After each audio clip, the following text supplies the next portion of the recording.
Welcome to the Calgary Sessions. I'm your host, Jeff Humphreys. Today's guest is going to be a really cool conversation. Off camera, I said I love talking to athletes, so this is going to be really awesome.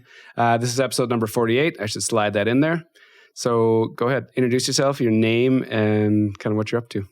So I'm Melissa Lotholz, Canadian bobsled athlete. Lived on and off in Calgary for the last 8 years. Cool. Yeah. And like I said, and I'm not bullshitting you, before we got on the show, I'm like, athletes, just the way, especially Olympians, how you're wired, what you do. You already said, you're like, well, I just do what I find it fascinating just to get to be inside an athlete's head for an hour or whatever we're going to have here. So I'm looking forward to this one. So the gist of the show is I'd like the the person to go back as far as they want to go. You know, how you grew up, where you grew up, kind of what you're interested in back then, whether it's school or sport or family. So just go back to a time when you kind of remember the lights coming on and be like, I remember things started to make sense at this age. I grew up on a family farm. My great grandpa homesteaded it northwest of Edmonton. Okay. Parents are still there. So I want to say it was early 30s. So we're almost at 100 years of having the farm in the family, which is kind of cool. Where is it? Like how? Barhead. Oh yeah, okay. Yeah, so hour and a half outside of Edmonton. Yep. And how big a farm? Right now, I think this spring my dad seeded like 1,600 acres or so. 1,700, yeah. Big. Yeah, big enough for like a single family farm. Yep. So yeah, grew up on the farm, have a younger sister. So I think I learned a lot of like, I guess what you would call like that physical literacy kind of on the farm. Just like, so that idea of like body awareness and coordination and just like that kind of stuff just by like working and playing on the farm. Yep. And I've always loved sports. Yep. And there wasn't like, I know there's a lot of Olympians that are always like, oh, I had this moment where I watched this on TV and I knew I wanted to be an Olympian. And I don't know if I don't remember a moment like that, but I do remember at a really young age being like, that'd be really cool. I would love to go to the Olympics and compete in the Olympics. And it would have been elementary school already where I had thought this. And so on the farm, were you like typical upbringing? You like hanging out, working, going to school, like just helping out? Yeah. Well, my parents did a really good job of being like, okay, your job is being a student first. So I think there's sometimes, especially like on farms and stuff like that, where it's like we helped out a lot. But it wasn't like we had chores before school. It was kind of like, okay, school is your first priority. Yep. And then it was like, on like evenings or weekends, we had like different things that we did. Yep. And growing up, we had both grain and cattle, whereas now my parents just have grain. Okay. So like I was a 4-H kid, which essentially for all the city slickers that probably don't know what 4-H is. Yeah. I'm one of those. Okay. So it's essentially like a club for later elementary and like junior high school. Okay. And they do different like projects. So I did like the cooking and crafts project. I did a year of the beef project. And it has everything from like, not only are you like doing these skills, but there's like bookkeeping, there's like mandatory public speaking. There's like achievement days. Okay. Yeah. So so I was a 4-H kid for 3 years as well. Okay. Yeah. Right. Yeah. So like you said, City Slicker, we're like, well, I don't know. Like, It's similar to, I guess, any other typical club, like if you want to say like Boy Scouts or something like that. But it was more like the projects and the levels, I guess, would be like agricultural based. Yep. That makes sense. Yeah. So pretty like normal childhood, like school, farm, seems pretty like standard. And involved in like random sports in the community and in school. Yep. Yeah. Anything, did you touch everything? Did you try everything? I tried to do as much as I could. Yep. I mean, being in a small rural school, we didn't have like the same volume, I guess, of like selection and stuff. Like I remember in university talking to like some of my friends and they were like, oh yeah, I was on like 8 different teams in high school. And I'm like, your high school had 8 different teams? Like we had like track, like, so we had long distance, like cross country stuff. Yep. I never did that. I've never been an endurance athlete. Ever. And you knew that from a young age? You were just like, not good at it or didn't like it? I remember even in like high school telling like my basketball coach, I'm like, if you want me to be successful on the court, please sub me on for like a minute, take me off for 30 seconds so I can breathe, and then put me back on. None of this 5-minute shift stuff. Like you knew early that it was like crazy. Yeah. So I did like volleyball, basketball, track and field, some years badminton. And that was what my school had. And small school? Like we're talking like classes of Like my grad class was, I think, 120. Okay, so not 27. It's like a decent size. My elementary school is small though. Like kindergarten to grade 6 was 60 kids. Crazy. Yeah. Yeah. So the split classrooms, like 1, 2, 3, 4, 5, 6. Yeah. Yeah. So how long? So what happens? Like, so you're going to school, just kind of picking away at sports. Mm-hmm. I mean, I knew I was fast. I remember, I think it was like grade 5 or 6, where I guess it was like a big enough memory that I remember it still being like, I think I had beat like everybody else in the class. Like a track day, like end of the year track day. Okay. Yeah. Yeah. And I was like, oh, I'm fast. That's cool. Like walked everybody? Like guys and girls at that age. Yeah. I was just like, boom. So I'm like, okay. Yeah. So you kind of knew something was a little different. Yeah. And I think I was always that kid with like probably growing up on the farm, but like a really strong work ethic. Yep. So yeah, like especially maybe more so like later on, like it kind of sounds funny, but like I was that kid in like high school that like, yes, I was driving into town at that point, like for school, because usually my parents were like, yeah, if you have, I think they were very thankful the day I got my license at 6. I got it like the day after I turned 16. Because they didn't have to shuttle you anymore. Yeah, exactly. So they didn't have to drive 20 minutes into town almost every day for my sports. Yeah. But yeah, I convinced like half my basketball team to like come half hour early to school so we could work on our shot. So I was like that kind of person. So like, do you think it was just an internal motivation, or was it like, did your parents like do anything? Did they say like push you to do like to excel, or was it just you?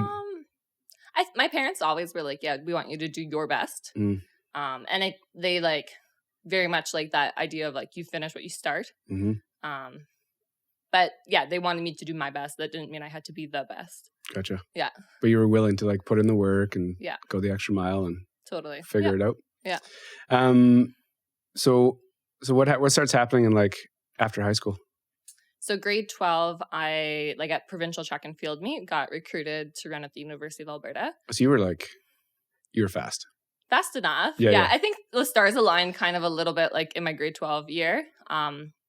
Coming from a small school, we had actually a really like pretty like high level track and field team, and just a bunch of athletes that were like there. And actually like I don't know, there's people joke there's like something in the water or something. Like there was like out of the 120 kids like in my grad class, I think there was like 7 or 8 of us that went on to play like post-secondary, which is a pretty high percentage. Yep. Lots of volleyball. I think I might have been the only track one. There was somebody that went on and played like soccer. Cool. Basketball as well. So yeah, there was a big mix. But grade 12, we had like a pretty solid track team that like we had been training together for like years and years and years. And it was kind of like a fairy tale ending in like grade 10. We had got bronze as a team at provincials. Grade 11, we got silver. And somehow in grade 12, we got gold. No way. Yeah. And is it like rural schools? Is it all of Alberta? Like where's it? That's all of Alberta. Oh, so it's like... Yeah. Most high school sports are split up based off of like the size of your school. Yep. But track and field is like, I think one of the only sports where it's just like, okay, it doesn't matter where you're from, how big your school is, everybody's competing at the same track meet. And what sports were you competing in? So that track meet we did 4x1. I ran anchor, so the last person. I competed in the 100. And I got bronze actually in the 100, which was like the only time I had medaled individually at provincials. And then, and it was unfortunate, but there was somebody that was slated, I think, to win that ended up pulling out kind of the day before. So that in some ways might have opened up that door for me to win both those medals that we did. Yeah, I think I also might have ran the 200 and probably like long jump or something like that. Sprints, lots of sprints. Yeah, short distance, powerful. Yeah. And was it all consuming for you back then? Or was it still like school, friends, track? I'd say like a lot of my friends group, it like was dependent on like whatever sports season it was in. Kind of thing. Okay. But we had a small school, so there was like a good core of us that were in all the sports together. You rolled through all the different... we were like, okay, volleyball season's done. Let's go do basketball next. Yeah. Where are we going? Yeah. Who we're going to beat. So U of A recruits you? Yeah. So it was technically actually like a track club that was associated with the U of A, just the way that like the programs were set up then. They had a lot of they had like the University of Alberta had like open track time and all the clubs could compete. And then if you're also a university student at the time, then you could essentially like also compete for the U of A, but everybody trained with their club. Gotcha. So it's changed since, Yeah. but when I initially got recruited, that's how it was. Mm-hmm. And I said, yeah, I'd love to start club training. So that was probably like, I guess, the original OG season of my Rocky training on the farm, which has resurfaced during COVID. No way. Yeah. So you went home and did like made up your own thing and. Well, no, like I like got in contact with this coach and he gave me a program and I'm like, well, I don't have gym equipment. So like, I remember like stuff for like, yeah, I know. Awesome. It was like, okay, well, like how do you come up with a bench on the farm? So I tried everything from like, I don't know, like a rake with pails with rocks on the side to like in the barn? Like just like out on the lawn or whatever. Okay. And then like, or flipping a wheelbarrow upside down and stacking stuff on it. Like, you were like creative. Yeah. During COVID, when I was trying to go to the Olympics, it looked a little bit more legit. Yeah. Well, at least you were like practiced. You kind of knew what you're getting into. Yeah, and especially now this time around, so I graduated from like grade 12 in 2010. Good. Started training track and field that year. There's a lot of similarities between track and bobsled. Yep. And so even when I switched, my program was very similar, especially because Small World, my strength and conditioning coach for bobsled coached my track and field coach back when he did track. Same kind of thought process and how they very viewed similar everything. Programming. Cool. So kind of during COVID when all of a sudden I couldn't do what I've been doing for the last decade, I was like, oh, this is kind of fun. Yeah. Like I get to be creative. Yeah. Were you going to school too at U of A? Yeah, I did. So I did a year of Bible college first and ran club, and then I went to the U of A. And what'd you... I was studying nutrition and food science. Okay. Yeah. And then I still have not finished. I'm kind of back and forth always with the university trying to figure out like if or what online classes I can do or what that process might look like. Does that bug you at all? Like does that school checkbox need to happen? Or are you okay with? I see the value in a degree. I think like just like the real world experience that I have now at this point is probably like, I feel like personally outweighs it, but I think some other people like a checkbox. Yeah. So I think like just in terms of like open doors and opportunities, it's not a bad idea. Yep. To have it finished. So was school ever your jam? Like, oh yeah, like I was like the scholarship I ended up going to the U of A with was like academic athletic combined. Okay, so it's not a problem. Yeah, I enjoy learning. So, but I do find like with university sometimes.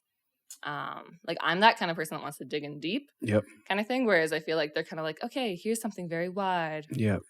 Okay, second year we'll go a little deeper. You're like, oh my goodness, can we just do a unit on this? Let's go. Yeah. Interesting. So how long were you there for? So 2011 to 2014. So I did 3 years. Okay. So you're pretty close to being I was pretty close. Yeah. When I tried out for bobsled, I did not think things would happen quite the way they did. And I remember being down in Calgary the day before classes were supposed to start at the University of Alberta. I was registered like pretty much, I think, at a year and a half at that point. To go into your fourth? Year 4. And a lot of athletes, we don't take like the typical 5 every semester just because of our training load. So yeah, I think I had like probably 15 or 16 classes left. Jumping in for another year and like was down in Calgary. I had been doing some bobsled stuff, been doing some bobsled camps. And I was like, oh, it's looking like I'm going to be like selected to the World Cup team. So I literally like the day before university started, went online and just like, okay, drop all classes. Here we go.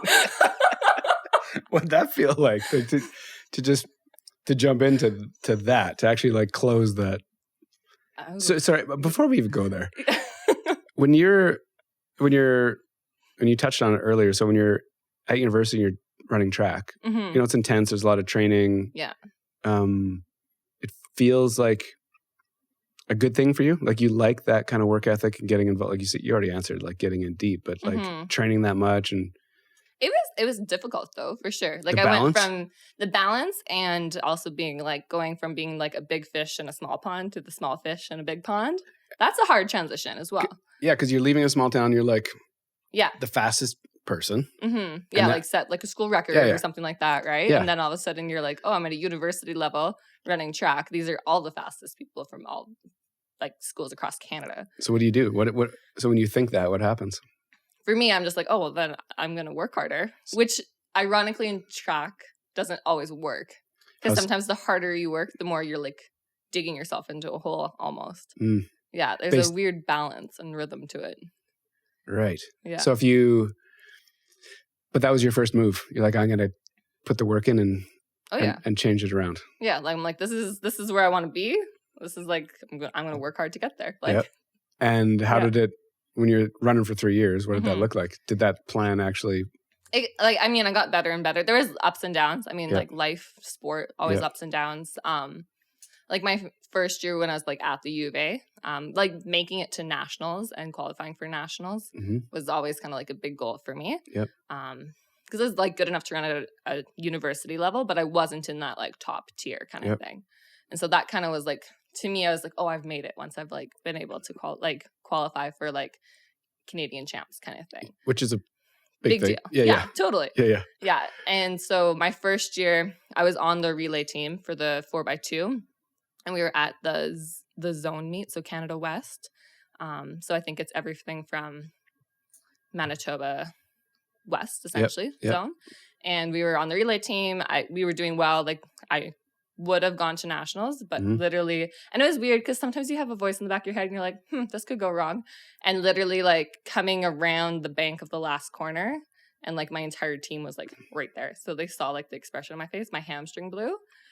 And so like just like that, like nationals like went away. Yeah. And it was weird because I was like ahead of time, I was like, oh, I don't know how my body's doing, but like whatever, we're just gonna do this anyway. Just a straight gut intuition. You just felt something that wasn't quite there. Yeah. I'm like, oh, this could go poorly. Yeah. And like, 100 and it was coming around the last corner. So yeah, like 120 meters in on that last bank. And what do you like? Devastating? Can you manage it? Like, what are you thinking when that's? Yeah. I mean, you're running as fast as you can at that point in time, right? So like, I don't know, like other people said they were like, because like I said, coming around the corner and like my entire team was on that corner cheering on the relay team. And so they're like, yeah, we like saw your face and it was like sheer pain and then sheer determination. And you kept on like trying to hobble. And then somebody was like, no, sit down, go onto the infield. It's not a big deal. Like they had qualified the 4x2, I think, in a different way. Yep. It wasn't all riding on that race, but obviously I couldn't go. Like I couldn't walk properly. Yeah. Like I blew up my hamstring. And the season's done. Yeah. Yeah. So that was year one. and then what do you do? And then the rehab process. Yeah. Are you wired to handle these the ups and downs?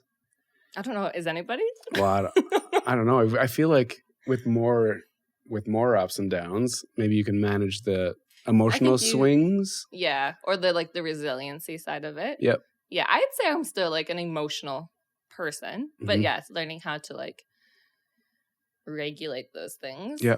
Like refocus and kind of get back going. Yeah. But I think too as an athlete, and like, I mean, at this time I would have been 18 or 19. I guess I would have just turned 19, so right? Like young. So young, yeah. And so it's like, it's a big deal, right? And you're like, it was also like, that was the big goal. That was when I made it and it was there and then it was gone. So yeah, that was difficult. So how do you bounce back in year 2 and 3? You just more hard work. Yeah. Like rehab, train. Yeah. And away you go. And I mean, there was lots of ups and downs with that too. Like, because I think I've always been a bit of like a go-getter and stuff, both in sport and in school and stuff. Yep. Like year 2 didn't go the way I wanted it to either. Like I was the foolish person that... I love how you're like, you start laughing before it even comes out. So because it's like one of those things in hindsight, you're like, well, yeah, that was silly. Like, of course you dug yourself into a hole. But it was like at the time, you're like, I can handle this. I can do anything. Like, but yeah, I signed up because instead of the normal 5 classes, course load I was doing 4. I was like, well, I want to graduate on time still. I don't want to do this in like 5 years. I want to do this in 4 years. So I took spring and summer classes. So nonstop. Yeah. So I think it was like, I hit the point where I was in school for like 20 months and I was like starting to burn out a little bit. And I even remember going to see like an academic advisor. And I don't know why they don't tell you this ahead of time, but they were like, well, yeah, it makes sense that you're struggling. All the hardest courses of your degree are this semester. And I'm like, why didn't you tell me that earlier? Like, give me some help here. Yeah. And it was like the same time that we were like going into track season. And so I didn't do well at like the first couple of opening meets. Yeah. And then I ended up finding myself not on the relay team that second year. Yeah. Just because you're school is like burying you? It was, yeah. I think I was just like burning up between like the course load and like the expectation and the pressure I put on myself to perform both in academics and track.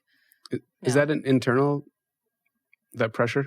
Like it's all you putting it on yourself? Both. Like, I mean, like for instance, to like even maintain my scholarship, there was like an academic requirement. Right.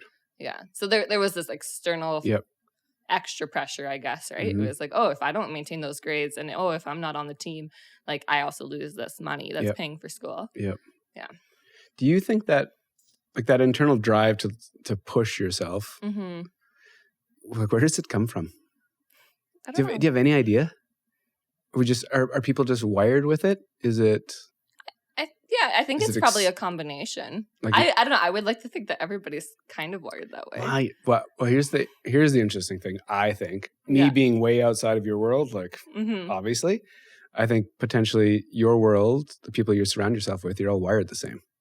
Right. So your norm. That is the norm. Yeah. Your circle, that's the norm. Whereas I think when you get to a point in your life and you're in different circles, I think you'll see that we're not everybody's wired that way. Yeah. Which that's fair. Is your sister wired like you? Like is she a go-getter? I would say like so. A ripper? Yeah. Like she ended up doing like a specialized degree in math and science. So like and she was like double minority within her degree. Like she was female and she was white. And and still killed it. Yeah. Interesting. So you don't like so how you operate, it's just who you are. Yeah, and maybe it's like family values or upbringing, right? Like working on the farm is like it's classic. Yeah, it's like okay, well, the classic like saying, right? Like make hay when the sun shines. It's like okay, well, it's time to work, so I'm going to work. Like get it done. Yeah. Were your parents when they went to work like on the? Did they both work on the farm? Like, and was it like early mornings? Certain times a year, totally. You could see them. Yeah, like in the days. Harvest time or whatever. Yeah, it's like it's big days. There's some people that we know that like, especially if it's multi-family farms and stuff like that, like your equipment does not stop unless it's broken. Right. Kind of thing at that time of year. Like my parents would sleep for like maybe 4 or 5 hours a night. So you're seeing these things as a youngster, right? Yeah. Which who knows where that I'm not smart enough to figure out if that weighs in on like. Yeah, I mean, I think there's that like you could say like that hardwired personality side, but then there's also like learned behavior, right? Yep. So like nature, nurture, probably both, right? Mm-hmm. That makes sense. Yeah. So year 3, what happens? Any better? Better, yeah. So finally made it to nationals, like, and again as part of the relay team. And it didn't help that like year 2 and year 3, like Edmonton was hosting. So even when I wasn't like competing at nationals, it was like, oh, I'm here helping because I didn't make it. Like just double. That sucked. Yeah. Thank you. Yeah. Yeah. So no, but yeah, year 3, made it with the relay team. We did well.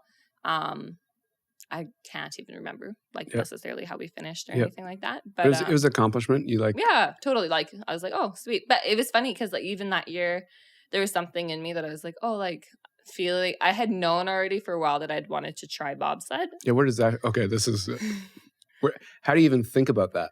Yeah, I had no idea growing up, right? No. Like, no.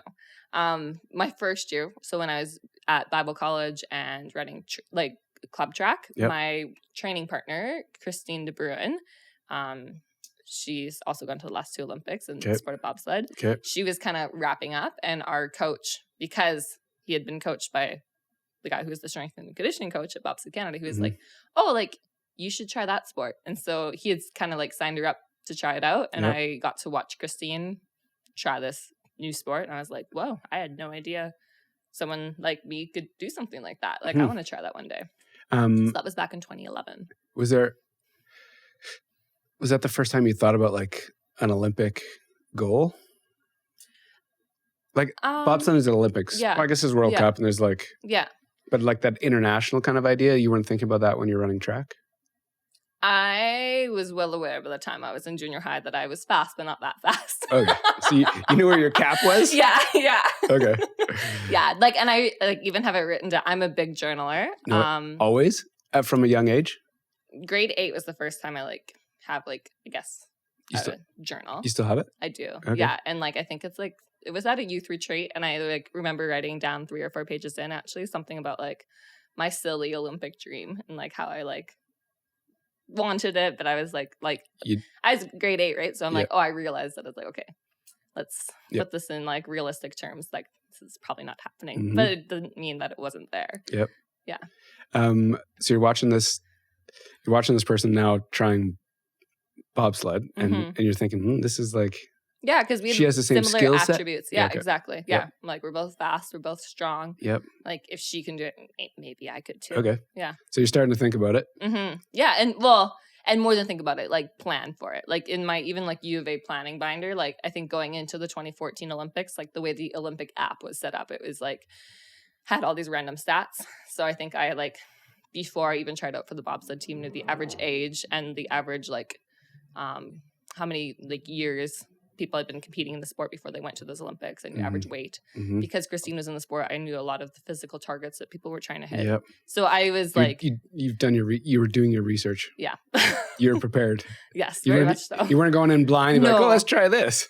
No, and and I had, for whatever reason, just like in my heart, kind of was like at peace right after like those nationals in that varsity season, being like, yeah, I want to make that switch, and we like right away started adapting my training with your strength coach. Yeah.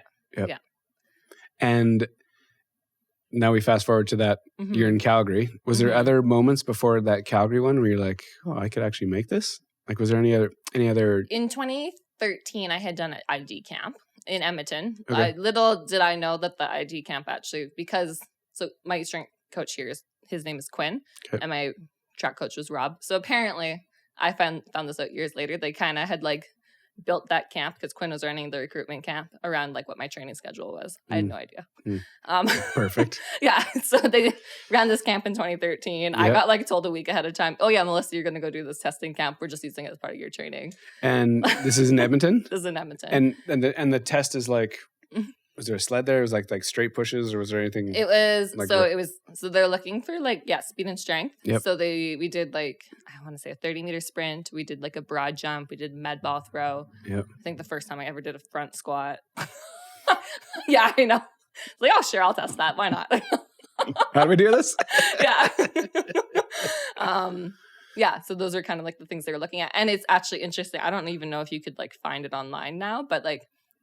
CBC I think was there, and they actually did like an interview about like, oh yeah, like it was a special on Heather Moyes, but it was like they had recruited like the potential next generation of bobsled kind of athletes. So it was kind of crazy, like looking back and being like, oh wow, like I did an interview about bobsled before I had even done bobsled. And what year is this? This is 2013. Okay.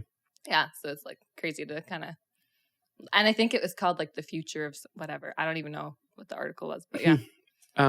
What did the sport look like in 2013? Was it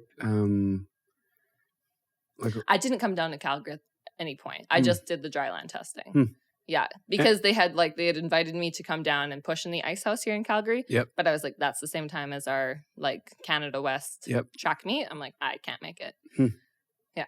And was bobsled big? I can't remember like 2013 what was happening on the scene. Like who was there was so we sent so to the 2014 Olympics we would have sent 2 female sleds, and we sent a full like 3 men's teams. Okay. And so when was the first year that the women were in bobsled at the Olympics? 2002. Okay. Other than like fun fact, bobsled like was one of the so one of the OG sports of the Winter Games. Yep. And it's gone through lots of different changes, but at one point it was a 5-person team, and one of those people had to be a woman. No way. Yeah. Crazy. So, and then they got rid of the women, and it took until 2002. Yeah. Going to come back. Yeah. Which is crazy because people are like, what, 2002? Like, that's recent. Yeah. Yeah. Yeah, for that. I'm sure there's lots of like people talk about that one. Yeah. So 2014. So you come down to Calgary. You try this thing. Just it's I had come down on like a random weekend. I was running a track meet. I had talked to them, and I was like, ideally, when do you want me down here? And they're like, oh, like the beginning of July. This is the end of May. I'm like, oh, okay. I will see if I can figure this out. And like things just kind of like fell into place, which was really cool. And just the way the program was set up then, like I was able to start training with the national team, like at WinSport right from go kind of thing. Just might have been the connection I had. Yeah. And it was, I think, in a transition period as well, like the team. Mm-hmm. Yeah. So, and it was centralized at the time, whereas right now, this last Olympic cycle wasn't centralized. So they kind of like try to help facilitate people to be able to be at home longer kind of thing. Yeah. So when you kind of surprise yourself, you're like, this is an opportunity, and you hit like drop out of school. We had already done a testing camp by then. I was like, oh, I'm pushing fast. Okay. Like, oh, wow. And there was a lot of people that retired after 2014 games as well. Okay. Yeah. So it was not the perfect storm, but it was an interesting time to. Totally. Yeah. It was like, oh, like it looks like I'm like one of the fastest pushing athletes here. Like, okay. So we're doing this. Yeah. I was like, I'm not going to say no to that. Mm-hmm. So what happens? You test, and then does somebody like tap you on the shoulder and be like, yes, you're staying with us for the year? It was really weird. Like there was nothing official that year, announcement wise. I remember, so I think I was studying for a test. So I had like recorded the 2014 women's bobsled race, because I knew I had at this point wanted to try out even that season for like bobsled and get my feet wet.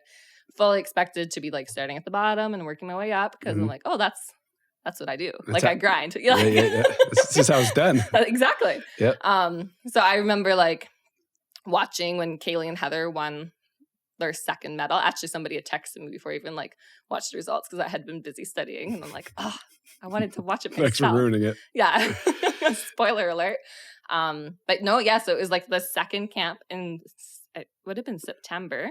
And then we had like this team building event afterwards. We went up to Shanks, I think. Oh, yeah. And Kaylee Humphreys sits me down and talks about like the fact that I'm probably sliding with her that year. And I'm like 21 years old and being like, holy smokes, this is the 2-time Olympic champion talking to me about racing with her this season. Like. So what, like, yeah. What do you do? Just like smile and nod? And... Yeah. Well, and it was also interesting too, because it was like Kaylee wasn't at the first camp I had done, but she was like at that second camp. Yep. And like, I'm the new kid on the block or whatever. So like, I'm like, I know who you are. You have no idea who I am, which makes sense. Yeah, totally. Like, I'll stay on your way. But I'm like, oh, like, do I introduce myself? Do I wait for her to introduce herself? And like, kind of like, yeah, by the end of the week or whatever at this team building event, like she sits me down and talks for an hour about like what the season's probably going to look like. And I'm like, okay. So what is that actually, you're like, okay, but where are you? Overwhelming for sure at that point. Yeah. Overwhelmed, but you can do it? Or do you no idea what I'm getting into. I've never been down a bobsled track yet. Oh, so you're just like... Yeah, I've just pushed in the ice house, and I've pushed fast. Yeah, your stats look great. Yeah. You have no idea. It was just like how I trained in track, and like my running style transferred well. Not everybody's running style is going to transfer super well. Mm-hmm. For whatever reason, mine did. Okay. Yeah. So you have this conversation. Mm-hmm. You're like, holy shit. Yeah, pretty much, yeah. And then what starts happening? It would have been like maybe a week or two later. We did track walk for the first time in Calgary, get in a sled for the first time, went down with Alicia Risling. So she was a pilot from Edmonton. Mm-hmm. First ride down. My teammates had, I think, prepped me for the worst, because everybody's like, bobsled's horrible. I think the one guy was like, I hate the ride down, but I love pushing the sled, so I'm still here. I'm like, this is going to be horrible. What are you talking about? But I'm like, I've always been a little bit of like a speed demon or thrill seeker kind of thing. Mm-hmm. So I was like, no, but this should be fun. And so I just remember my impression first ride down. Like we had walked the track, so in theory I knew where I was. Mostly they were kind of like, okay, so you're going to hit Kreisel, which is like a 360. Mm-hmm.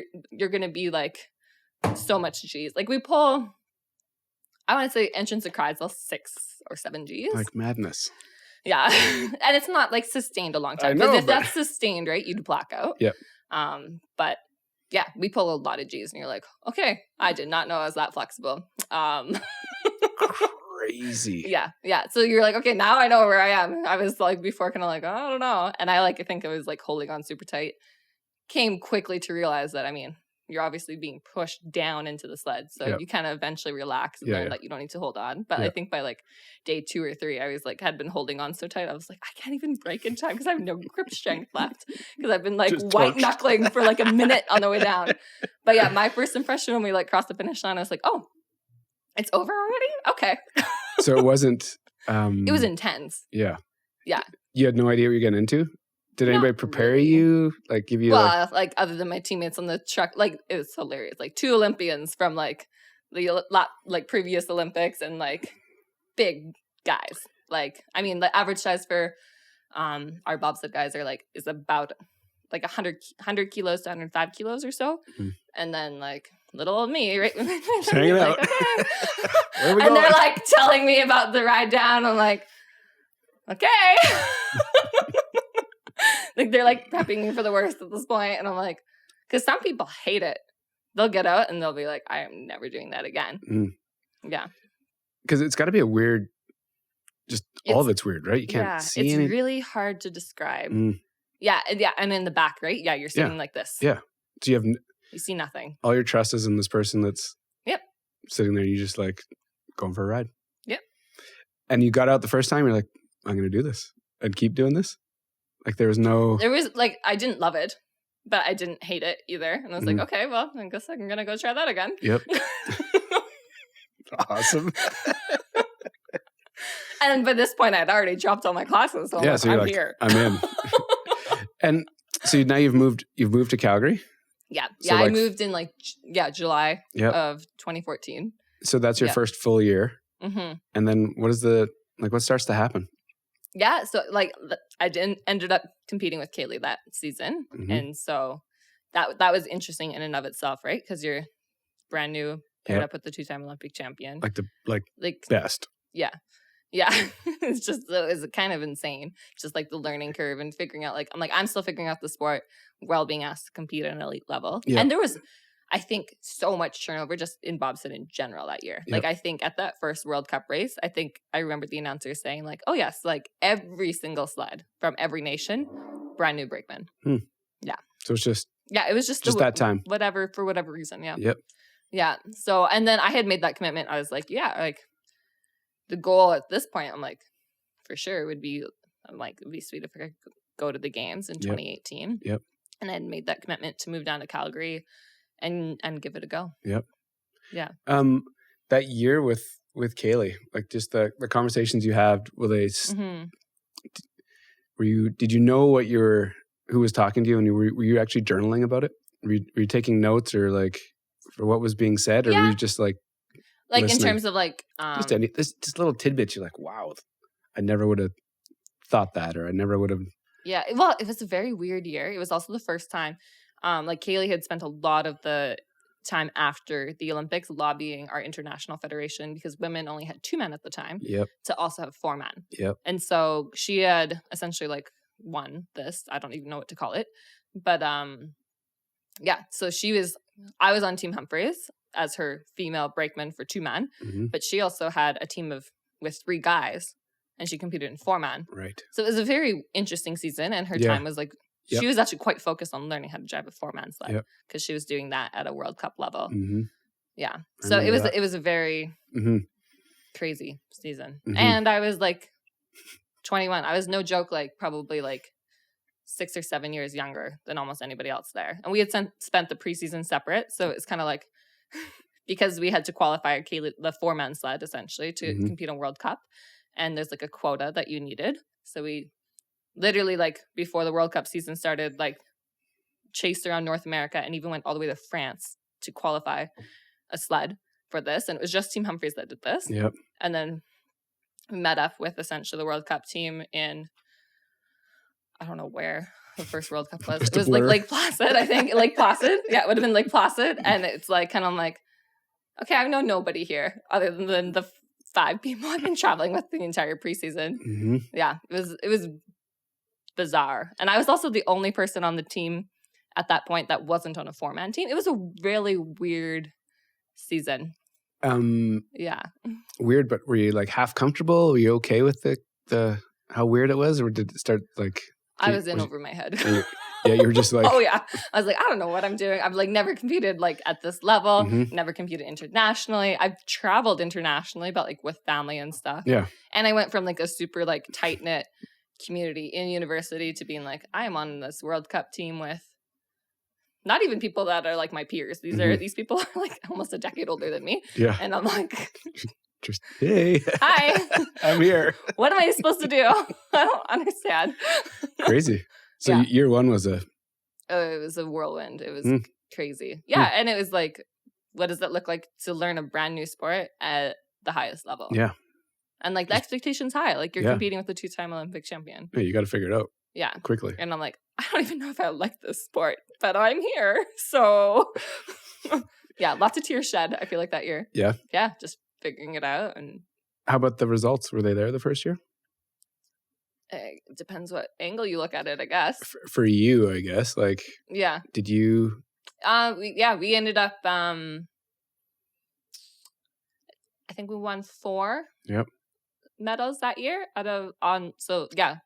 medal at half the races that season. So Got silver overall in like the point standing. Yep. Yeah. So got a crystal globe at the end of the year.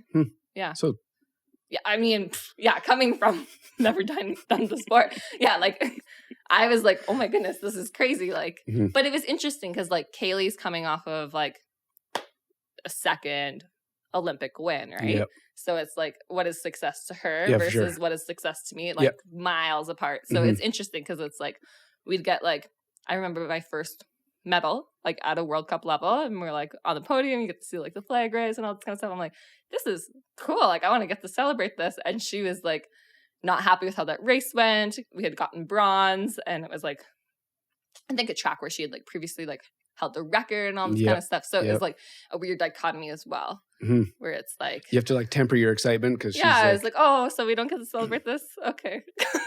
okay, what's next? Like, I'm sorry that you're upset that we medaled. No.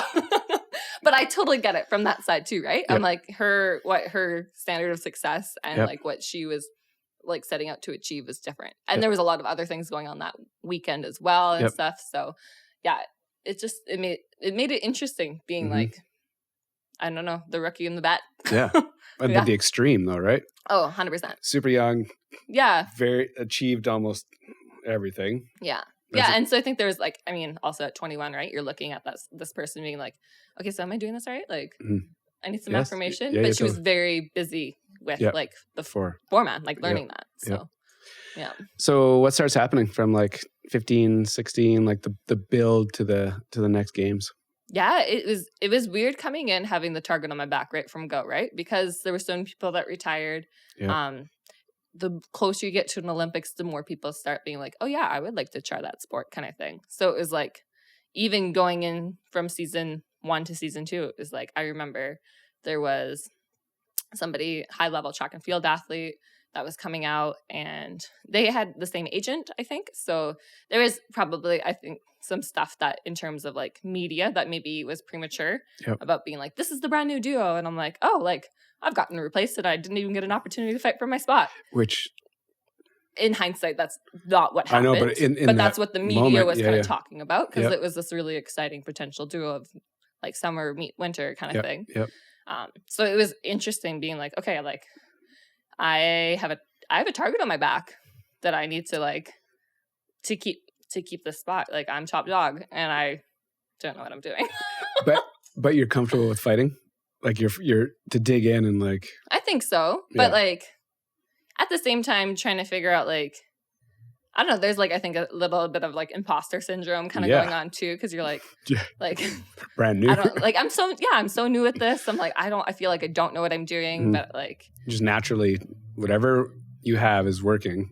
yeah, like the cross training I had done in track and field like transferred just super well. Like Yeah. I think I had one of the best ever like rookie push times that they've had. Awesome. So So yeah, big target on your back. yeah, big target on my back. Yep. And like every single season, like more and more people are coming out. Mm-hmm. So Mm-hmm. yeah, year 2, like probably one of the most successful years. Medaled at like 9 out of 9 races. Cool. Yeah, got like won the overall title, got silver at World Championships. Yeah, but Good year. good year. Yeah. Who is driving? That was with Kaylee again. Okay. Between 2014 to 2018.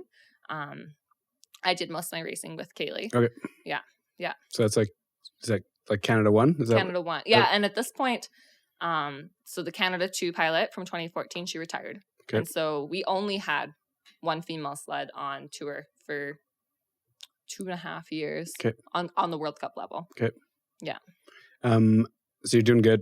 Mm-hmm. Year 2's awesome. Yeah, year 2 was also when instead of having a 4-man team with the men, we ended up having a 4-man team. So I got to be part of the first ever all-women's World Cup 4-man team. Awesome. Which is, cool and crazy. But it was like, I think we had like decided this right around Christmas that it's like, at the Lake Placid race, like we got the green light finally from like the International Federation to be like, we can have an all-women's sled, not take a male spot within the 4-man competition, but compete in the same race still, essentially. So it was like all women competing against essentially a men's field, which is crazy. Mm-hmm. And like, I remember being in the ice house, literally being like, okay, we're trying this out for the first time. And like loading from the side and stuff like that. Like I actually wasn't loading from the side. I was a brakeman still that year on the 4-man sled. But we were like learning, like we were like literally a week before I think going to World Cup, and we're like, okay, we're all like good push athletes, but loading into a 4-man sled, like that is a different ball game. And like being like, let's learn this. Like we got a week, and then we're going off of one of the most technical tracks, so figure out how to get in. And it's televised, right? And you're like, don't make a fool out of yourself. Get in. Crazy. Yeah. So that's year 3? That's year 2. Year 2. So year 2 is like, there's a lot going on. There's a lot going on. Yeah. And the schedule is not set up for it too. Like I remember there was one day, I think in the span of 24 hours, we raced 3 times. No way. And how exhausting is it? Like, like on a physical level, an emotional level? Like, well, both. Like your output. Yeah. Your output after a race or after an event. Does it take everything you have, and then when it's done, you're done? I mean, we are trained, of course, right, to maximize. Like it's funny, right? It's like it's 5 seconds of effort, kind of thing. In some senses, right? It's like the push is about 5 seconds, but it's like all in, and then an intense ride down. There's a lot though with bobsled that's like behind the scenes and an endurance, like in terms of moving around equipment and equipment prep as well. So it's like, so even for a race day, we'll end up probably like getting our sled ready to go and stuff like that a minimum of 2 hours before the race would start, being up at the track, doing warm-ups, kind of thing. Like for 5 seconds of pushing, we're usually doing 45 minutes of a warm-up kind of thing. Make sure you're good to go. And it is because it's all nervous system based. So like I've had times, and it sounds crazy, but it's like all these different things that like symptoms and stuff that you would get from, say, like a concussion or something like that. Not even in sliding season, like you're just so nervous system, like neurologically burnt out from pushing yourself so hard that you have those same like sluggish feelings kind of thing. And like working through a fog. But it's like that's the energy system we're training.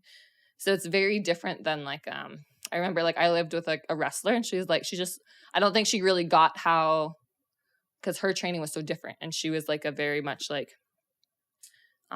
endurance based too, even for wrestling. And whereas like I would come home from training and I'm like, I can't even function. I'm like sleeping the rest of the day. Like, it's a weird kind of training. It's very, very taxing, but it's not like on paper it looks easy. When you're looking for like, when you're actually just tracking like time for output, it looks. Yeah, well, and I guess this gives that a little bit of perspective. Like with my coach, for us, like if we're doing 30-meter sprints that day, if you drop off a 1/10 of a second, you're shut down for the day. Because neurologically, that means you're not firing where we need you to be. Wild. Yeah. A 10th. A 10th. Not a lot of time. It was like nothing. No. Yeah. Crazy. Yeah. So 2018 is your first games? Yes. Yeah. So what does that kind of look like for you? I'm curious about, the cliche story of like, well, I guess yours is different. You knew you were going to be there. Sort of. Not really. Like, so every year, like, so the start of 2018, there's up and comers showing up, and you're just like, I still got to earn your spot. Yeah. And you kind of like retry out for the team every single year. And so, went in again with like target on my back, 2-time, like back-to-back silver medals at like world championships. But had to fight for that top position and started out the season like super strong. I think we had gotten like gold, silver, gold, fourth for 4 opening races kind of the year. And in that 4th race where we got 4th, I had some like cramping issues. And just like I had some on and off hip issues kind of like throughout the summer, and even like those first couple of races that we kept on trying to adjust and stuff. And it's weird, like we're strong enough and powerful enough to literally like pull our body apart a little bit. And that's kind of what I had done with my hip a little bit. Just out. Yeah. And it just kept on, it sounds so simple, but it was like my hip, instead of like sitting nice in the socket, was just kind of like forward and up, which just meant that like certain muscles weren't able to like function that they wanted to. And it just, we couldn't get it to kind of relax off, and it led to some cramping and stuff. And so this is like 50 days before the opening ceremonies, and being like, okay, like I'm not at 100%. Let's see if we can get through a warm up without like having this cramp, essentially. So like rebuilding and stuff. And at that time too, right? Like it's Olympic season. It's very difficult, I feel like, in bobsled sometimes to also compare brakemen. Like at the beginning of the season, the easiest comparison is a push in the ice house, because that's the most controlled variable. But that's not what we're doing at the top of the hill. It's not at the top of the hill, which has like a different mental factor and game day, whatever, to it. It's also like the weight of it, and the like how you push with another person is different, especially depending on like what their push style is and stuff like that. You're not pushing the sled on your own. Now we do in monobob, but in 2-man, right? Very different. There's also other factors like, okay, what's your velocity? So that's like how fast is the sled moving when you get in? So there's not just a raw time component to it, right? Because it's like all things held equal mathematically down the track. If you have a higher velocity, that push should be the faster one at the bottom. There's also aerodynamic riding position, which is like impossible kind of to measure. But for whatever reason, right? Like some people in the back of the sled seem faster than others. And you're like, is this an X factor? Yeah. What's happening? It's probably like, if you think about it logically, it's aerodynamics. But it's like, how do you measure those things? And then it comes down to, not only tenths of a second, hundredths of a second. Like I've lost a race by hundredths of a second. Which is ridiculous, right? Yeah. I lost a world championship title by 3. And you're like, ugh.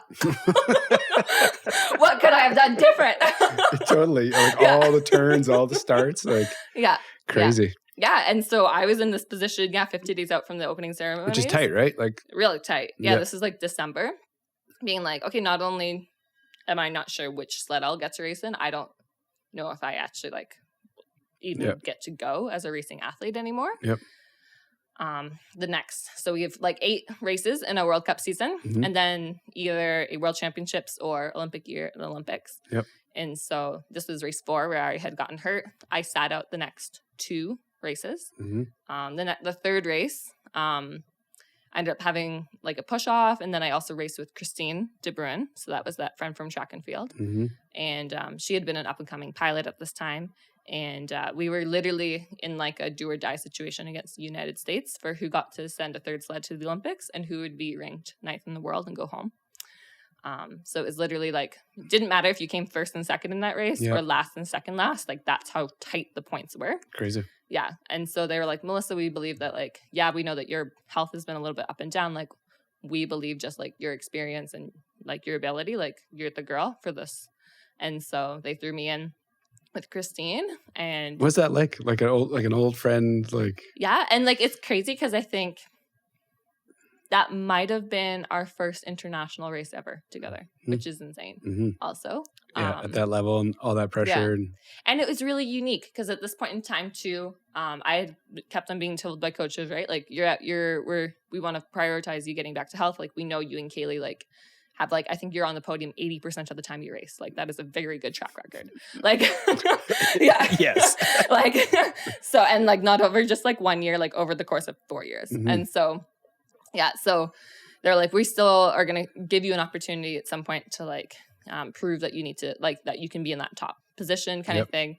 But right now, like we want you to race with Christine. And so that was a unique race for me because it was like, I got to do this for a friend. And I had no idea at that time that it actually would have affected my Olympic position as well. But at that point, it was like, oh, this is cool. Like, I get to just be here for her. I get to support her. I get to give her everything I can. And like, I can't even imagine the amount of pressure and stress she would have felt that race. Literally just going head to head for an Olympic spot that she's worked so many years for.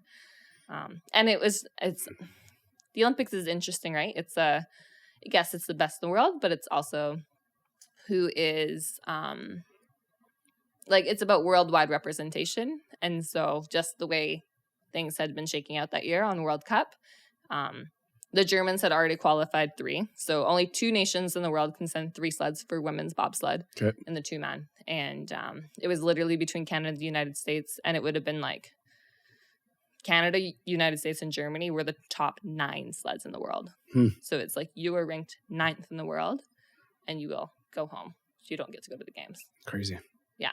Yeah. So it was that kind of it was pressure position. Yeah. And it was kind of funny because at the end of the race, like we were crying, the Americans were crying, and our coach came down to the finish line and he was like, I didn't know because I was in the truck when you guys, like, when they crossed. And it was also like, so in bobsled, the first run, you go down, it's cumulative. And then the second run, it's like reverse. So it goes from slowest to fastest.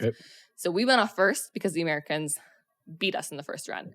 And there was a sled in between. And so we're sitting there, like, trying to do the math while there's, like, because we had come down, I think, ahead of this other sled, but then the other sled had come down in front of us. Either way, it wasn't a direct comparison as we're watching the screen. So we're sitting there trying to do the math, and we're like, did we beat them? Are we going to the Olympics? Like, we don't know. And like, our coach came down, he was like, I didn't know what to say because you guys were crying and they were crying, and I didn't know to say what? I'm sorry or congratulations. And there's like this hilarious, like, I don't know, video of me and Christine going up in the truck and being like, you could tell we've been crying, and it's like, we just made Canadian history. First time ever Canada sent 3 sleds to the games. No way. Yeah. Crazy. For women's. Yeah. And how tight was it? Like the difference between? I went, like probably a 10th or 2. Yeah, just it like was nothing. It's not a lot. Yeah. Crazy. Yeah. So that was your first Olympics. Yeah, so that was helping qualify for the first So now Olympics. there's 3 going. Yeah, 3 going. Yep. So then the next step is, okay, well, we'll name a team. That doesn't mean... So they named 3 racing brakemen. They didn't name who those racing brakemen were racing with. Gotcha. So I was still in this position where I'm like, I don't know who I'm racing with. Okay. Alicia and Heather were kind of like locked in together. And I'm like, it looks like I'm either with Kaylee, who I've done very successful with. Like the goal coming into this year was to race with Kaylee. And like, we have the potential of winning the Olympics. And that's not a far-fetched thing. Or maybe with Christine. It's her first Olympics. She's an up-and-coming pilot. Like, realistically, top 10 would be sweet with Christine. Very different than the potential of winning it. Gold, Yeah. So, and I had been told this entire time, at the Olympics, we're just like, we have 2 training days kind of before opening ceremonies. We're going to make sure, A, that you're healthy and ready to go. B, we're just going to like see if you're kind of like the right fit with Kaylee still, do a push-off. And then that push-off ended up never happening. And I got told the day before the opening ceremonies I wouldn't get that opportunity. And instead of racing for that top spot and potentially that Olympic title, I'd be racing with Christine. And so it was difficult. There's a lot going through your head at that time. Oh yeah. It was like that moment like where your stomach just like drops 20 stories kind of thing. You're like, oh, okay. Like I was holding on to this hope and you guys made it sound like I could still like work for this and this was still a potential thing, and just gone like that. And like 4 years leading up to it, right? Like this isn't an overnight thing. This was work, and then and it's a proven track record and all this kind of stuff too. So hard to very deal difficult. With. And like I think even to this date, like Kaylee's an insanely successful pilot, but I think even to this date, not necessarily, we haven't had the biggest wins together. Obviously, her and Heather have won the Olympics together twice.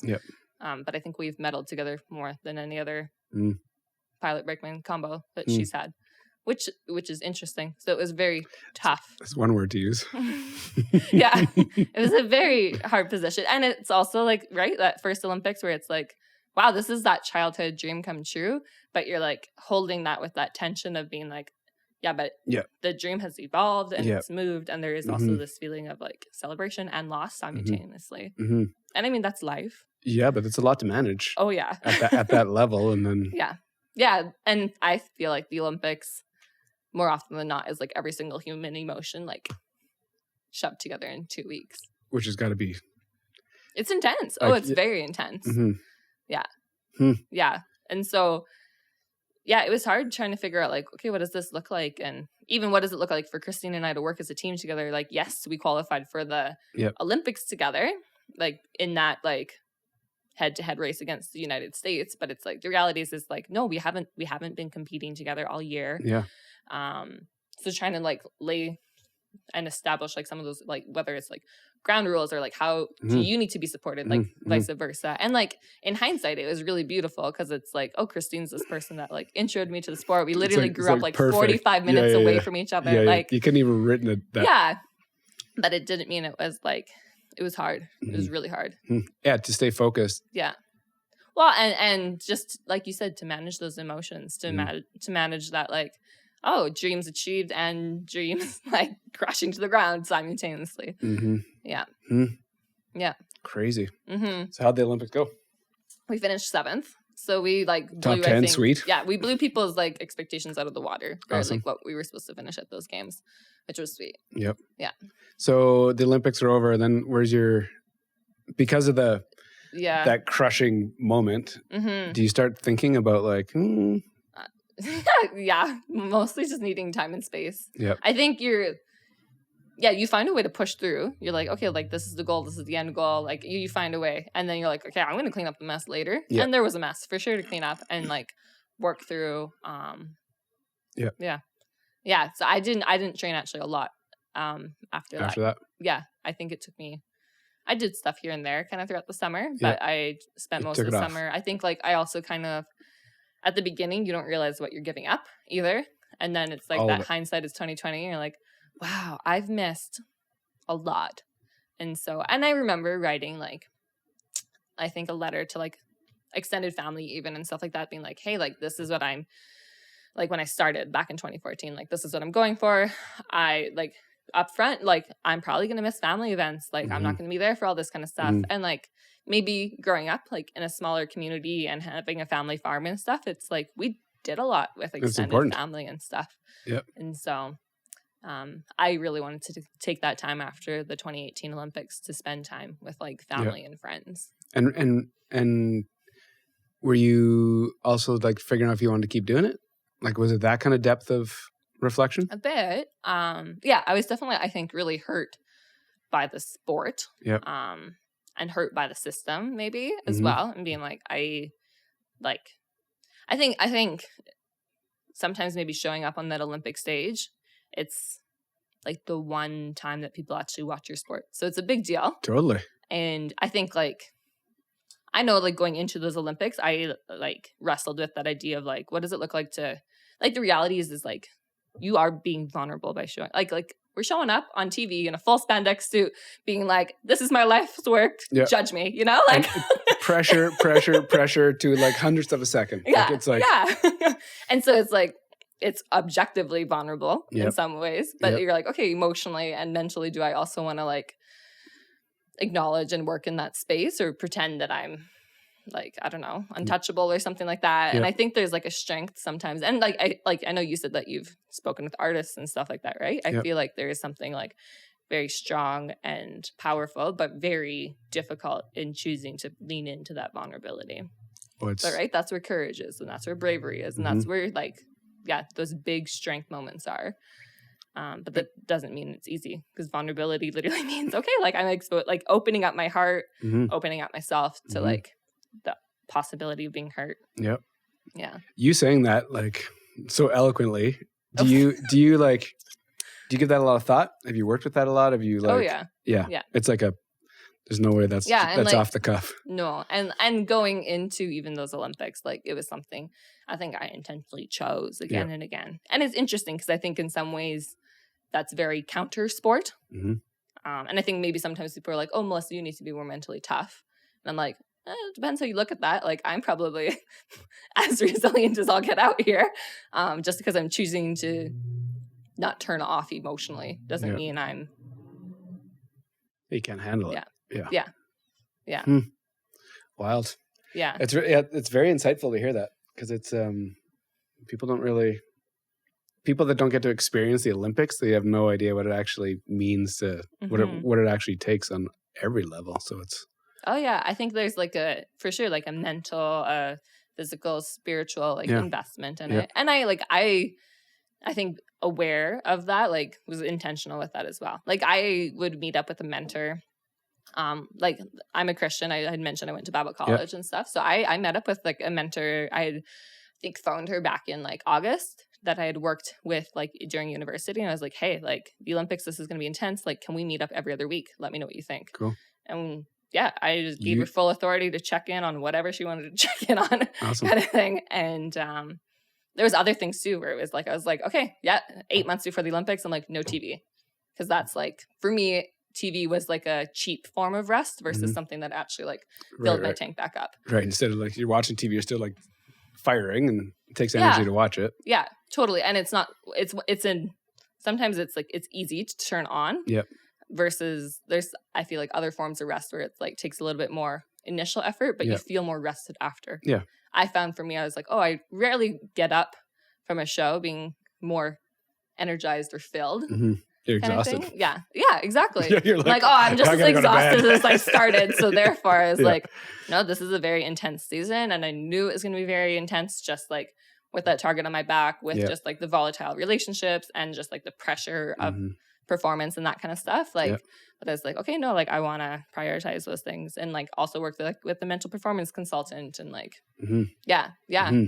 So you can like, again, I can't imagine what you actually do and what it actually takes, but to not have that mental side in check, I just feel like it'd be a disaster start to finish. Mm-hmm. And it's hard, I think, in some ways, right? Like you're figuring it out as you go. Yeah. In some ways, it's kind of like, okay, like how do you try and build a little bit of a safety net almost or whatever it is? Yeah. Yeah, your kind of check and balance. Yeah, because how do you, whether you want to talk about it as like a holistic athlete or whatever, right? Like what does that look like? Mm-hmm. Yeah. So after you're kind of like break in the summertime, do you figure something out? Is there like I had decided I had already done like a driving school previous. Yep. And I had fun with it. And I was like, I'll do another one. So about a month after the Olympics, went to a 3-week driving school in Lake Placid. Mm-hmm. I had a lot of fun with it. Like, and I needed that. I think after the Olympics was like a massive emotional roller coaster. Yep. And then it was fun to get back to like the most grassroots level of our sport. Yep. It's not really a grassroots program, but that idea of like, just like, okay, try something new. Like, who cares how well you do? Like, just like have fun with it. Yep. And so I think that experience was like really cool for me. Mm-hmm. Perfect timing. And I enjoyed it. Yeah. Cool. Yeah. So I was kind of at this position where it was like, I think I knew in my heart of hearts, I'm like, I'm not done with bobsled, but I think it was really hard to still acknowledge that. So I had actually done a little bit with track cycling in Canada for like a month or something like that. Like went to the velodrome here in Calgary and just like did some stuff with them, had some fun with it. Like I think, I don't know if you want to look at it as like two levels, like on the surface level, it's like, I'm logically going to look at like what it looks like to transition maybe into a different sport. And then like in that gut feeling, like that deeper level being like, you're not done with bobsled, Melissa. Like, but good try, but yeah, we're still got to do this. Yeah. So I made that decision to be like, I'm going to switch roles. I think that's what I needed. And I think even going into the Olympic season, in the back of my head, I was like, I would love to be a pilot. Different challenge. Different challenge. You wanted to like test yourself and obviously thought you could do it. And as a brakeman, I think too, right? Like at the level I was at, I think I was technically, I would honestly say one of the best technically at what I did. Yep. So the gains were all like hours and hours of work in the gym and on the track for like 100th of a second. Yeah, okay. And so very, very tedious. Yep. And so, yeah, it was, I think, exciting to get to be like, like, I suck at this. I get to watch myself grow. The challenge, right? Like, yeah. Because that sometimes that, like the journey, like trying to figure something out gives you energy and actually. Yeah, that idea of like seeing accomplishment. Yeah. Yeah.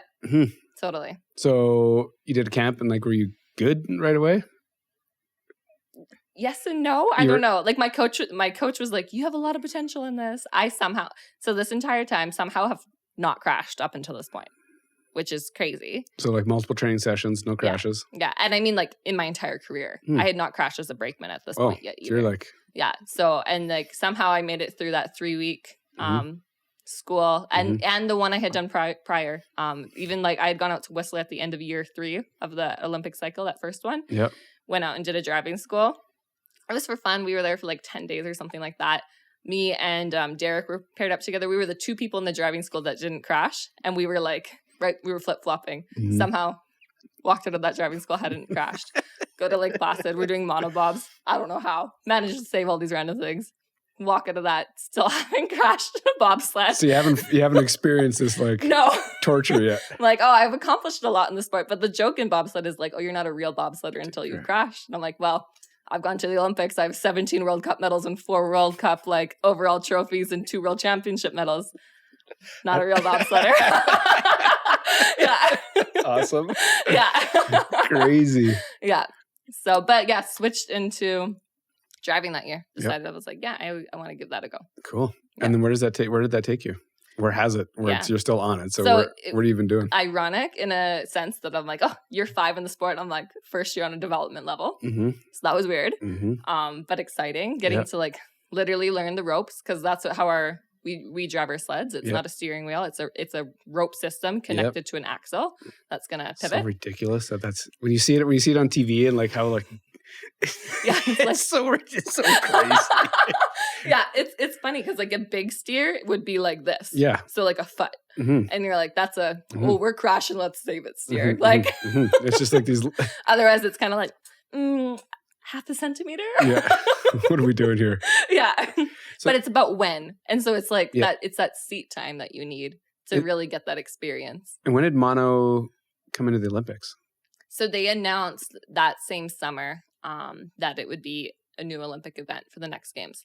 They were kind of going back and forth between 4-woman bobsled and monobob. Okay. Monobob had been an event at the Youth Olympic level. Yep.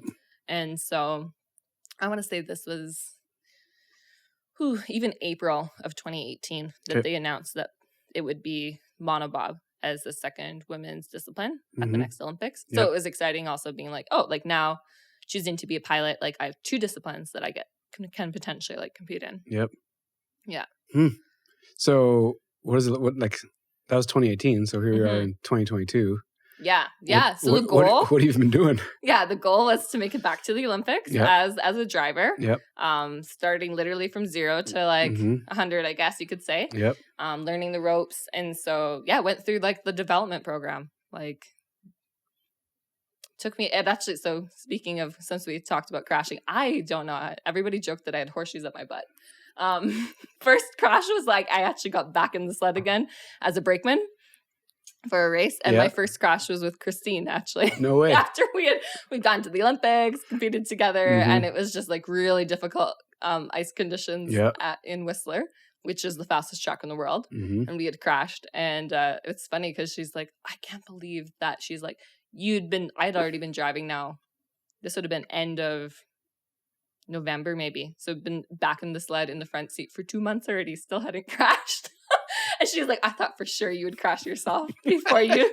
She's like, I can't believe I was your first crash after all of this. It was hilarious. So now you're a real bobsledder. Now I was finally a real bobsledder. And it was a crazy race. It was like on a development level, but it was like before the World Cup. So there was still like a decent amount of like high quality pilots there. Yep. Ice conditions were just so crazy. I think there was 2 people in the race that didn't crash. Like the person that got bronze was the person that crashed the fastest. Crazy. Yeah, insane. Yeah. Wild. So, but yeah, got to like learn the ropes, got to like work my way up kind of as a development pilot. And because I, both myself and Cynthia Pia, because we were both she was a spare at the 2018 games as a brakeman.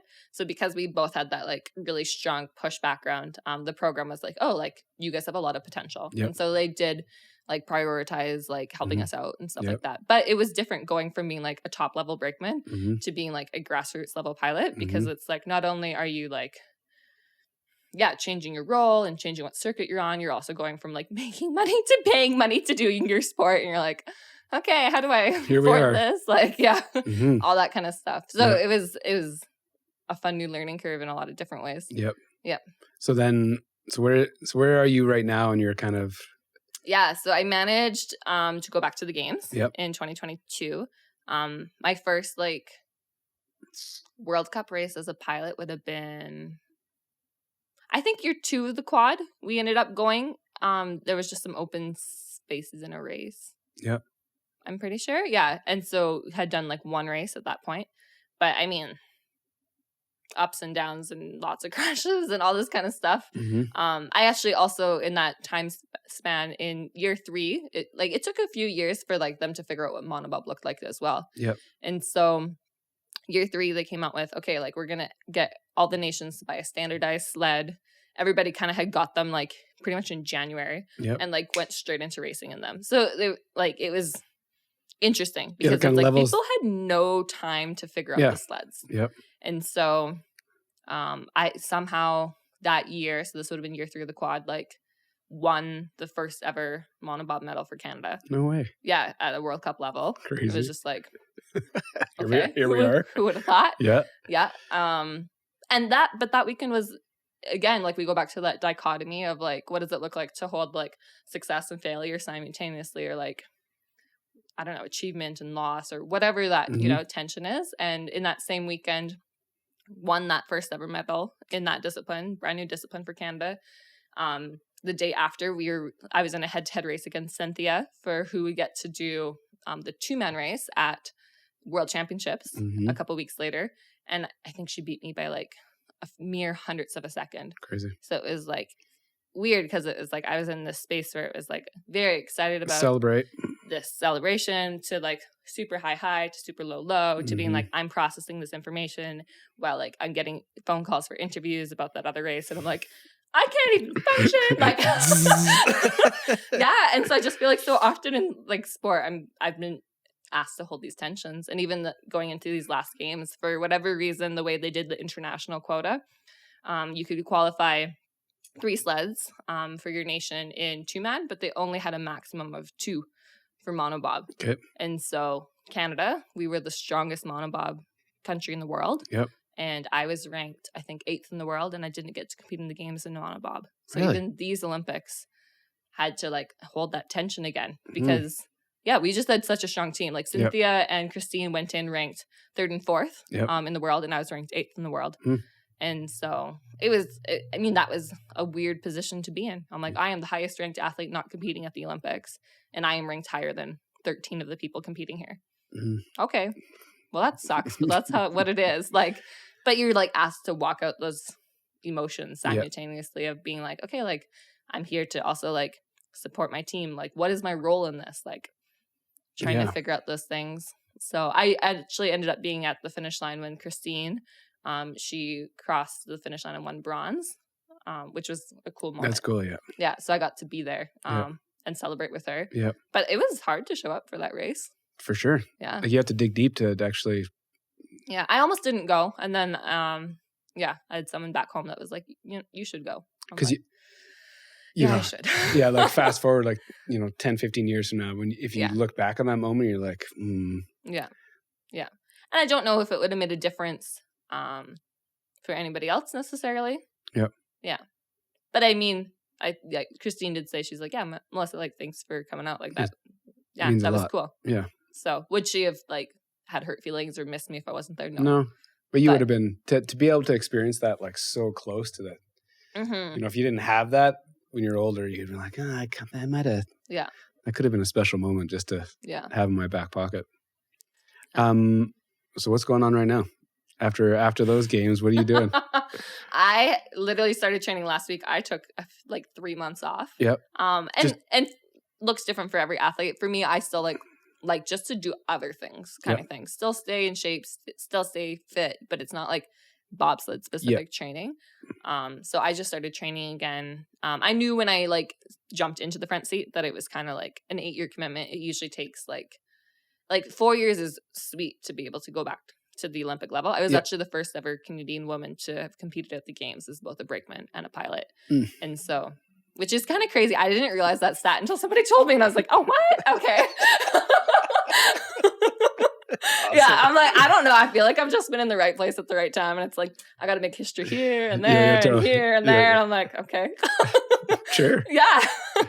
So, yeah, but decided that like, yeah, to be at that elite level and that like medal threat kind of level, it takes more time. And so it's kind of funny too, right? We do like maybe 120, 150 runs in the winter just because of how taxing it is and stuff. We only do a couple a day, which is more or less the length of a movie.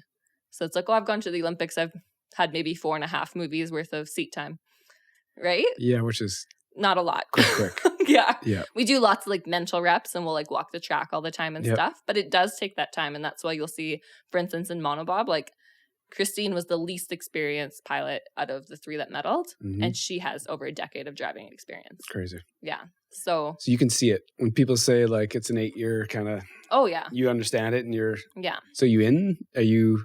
Yeah, that's the plan right now. Awesome. Is going again for another 4. 2026. Yep. Yeah. So it's just head down. Well, and I think it's always, it'd be like, the goal would be like World Cup again this winter kind of thing, but there's an ebb and flow to it. Like, and we even talked about like whether that was back in like in training or just even like what things looked like after the last Olympics. Like, I think there's like a balance between that like work and rest and trying to figure out like the mental side and like the physiological side. Like even like we were on the road this last year for 5 months straight, pretty much. We were home 6 days between October 4th and February 22nd. I think we flew home. 24th. I don't know. It was crazy. That's a big commitment. Big commitment, mentally exhausting. Like I haven't gotten to be home for Christmas for the last 2 years.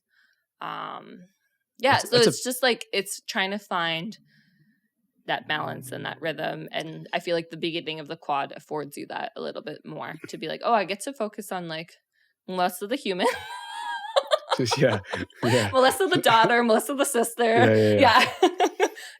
Because is there actually a balance, you think, to be able to play to be an athlete at that level? Is there actually ever a balance, or is it always just like? I think if you have longevity of career, there has to be a balance. Just because you can't withstand the like wild up and down. And you can. I feel like you're only made to go hard for so long, right? Yeah. There's seasons. I think that's like, I don't know. You'd look at nature itself, right? Like everything has rhythms and ebbs and flows and like seasons of rest or winter or whatever you want to call it, right? Yeah. And I think as people, right, we're the same. It's like there's a reason why we have to sleep every night. We don't get to go. So, and it's learning how to like, I think like respect that balance and like learn those boundaries and like even utilize it, right? And enjoy it versus I don't know, freaking out and being like, oh, I'm not getting better. Yeah. So, and it's ironic because for us as athletes, I think in some ways, and even like as a student, if we go back to that kind of stuff, right? Like when does your body recover? When does your brain take things from short-term memory into long-term memory? Well, it's when you're sleeping, right? It's when you're resting. Yeah. Yeah. So you're just kind of getting into this next 4. So it'll be really cool for me now to actually like watch this because it'll be. Yeah. And you obviously have goals and you have things you want to achieve. So you're just going to put the plan in place and just like go. Yeah. Yeah. And I think last time around, I was a lot more strategic with like, I was like, okay, first 2 years of the quad, focusing on learning, focusing on even like mental, like recovery or healing or whatever you want to call it kind of thing. Like, and I dug deep. ended up like, I hired a life coach. So you're right. Maybe I'm not wired like most people, but I was like, I'm gonna deal with this. I'm glad you finally figured this out. Like, I'm gonna hire a life coach. I'm gonna do this course. But yeah, because I'm like, I want to work through these things so that I can kind of be not only the athlete I want to be, but the person I want to be doing it. Yep. So, because I think even one of those things as a brakeman, when I had a lot of success, I was like, okay, what does it look like to be a champion? Not only sure in terms of results, but in terms of character, and to be able to like through and through kind of hold those things, because not easy. It's very thoughtful that you started thinking about those things. It's way different. Yeah, like I said, my journal series, I think it's like 24 volumes deep at this point. Way. Oh yeah. Crazy. You can do it. You think will you do anything with those? Every so often I'll look back at them. Yep. And there's different seasons even in them. I prefer no lines. I actually it would have been going into the 2018 Olympics that I actually brought watercolors with on tour, and I do not claim to be an artist, but it was just nice for me to process things in a different way. Cool. Yeah. I don't know, maybe we'll see. If I'm talking and building a speech or something like that, or because I've done a decent amount of sharing at schools and stuff. Yep. I'll kind of look back at certain things and stuff. But that's a deep catalog of your thoughts. Yeah. Well, and it's all the way from grade 8, right? Mm-hmm. So which is I think to have that to be able to look back on that whatever age, however often you do it, 40, 50, 60. Yeah. It'll be a trip. It'll be so interesting because I think, as time goes by and you get older and you can't remember everything. So I think what you've created is going to be pretty interesting. Yeah. And for me, it's more than sometimes there's life events. I would say that I record, but it is more so those whether it's theological or introspective, questions and stuff like that. Mm-hmm. Yeah. I think right now I'm kind of sorting through because I feel still even in the wake of the Olympics and yes, I've gotten back to training, I've been working and stuff, but recognizing oh, I'm exhausted and that's okay. That's how things go sometimes. I feel I was kind of running on empty for even January and February, and you just find a way to push through. And so it's okay, yes, now it's catching up to me, and that that's the way it goes, trying to learn how to respect that and stuff. But then being okay, so where do I set boundaries? And so right now I'm really thinking through okay, values, what do I want? What are the core values that I want to honor? Because I have to say no to a few more things in this season, and that's okay. Yeah. But from being 21, super rookie, to now being this far, 11, 12 years into this, and now thinking like this, it's such a different. Mm-hmm. It's and I think even right after that first Olympics, being okay, hindsight, you're oh wow, I just got so swept up into that. How do I want to build this next season? Yeah. And this next Olympic cycle. So I had split it into kind of half, and then was first half is learning how to drive and that mental kind of piece, and second half I'm okay, now I'm gonna dive more into focusing on physical training, because I was I recognize that that mental work that I was doing was exhausting in and of itself. So I think I trained 1 or 2 less days a week in order to afford me the space to do that. Yeah. Yeah. It's so crazy. You have to manage all these pieces to be that kind of athlete. It's you can see why it's a full-time job. Yeah, totally. And then there is that right behind the scenes side of what does it look like to make ends meet or have a quote unquote salary. I'm these are my prime working years. Yeah. Going racing. Yeah, exactly. It's been really cool. I know you're busy, so I want to be cognizant of the time, but the way I end these things, I ask one question, and it's when I say Calgary, where's your head go? Bobsled, probably, because I moved here for the sport. Yep. Yeah. And just and the mountains a little bit. Currently I'm living downtown, but for the longest time lived kind of up in the Northwest, and I would get to the mountains every day on my drive in. Yeah. Super cool. This is really, I told you before we sat down, I said, I love talking to athletes because I think just how you're wired, and everybody's a little bit different, but just, how thoughtful and just how intense your world actually is and the amount of work it takes to pull this off. It's cool for me to be around it. So thanks for taking the time. Totally. My pleasure.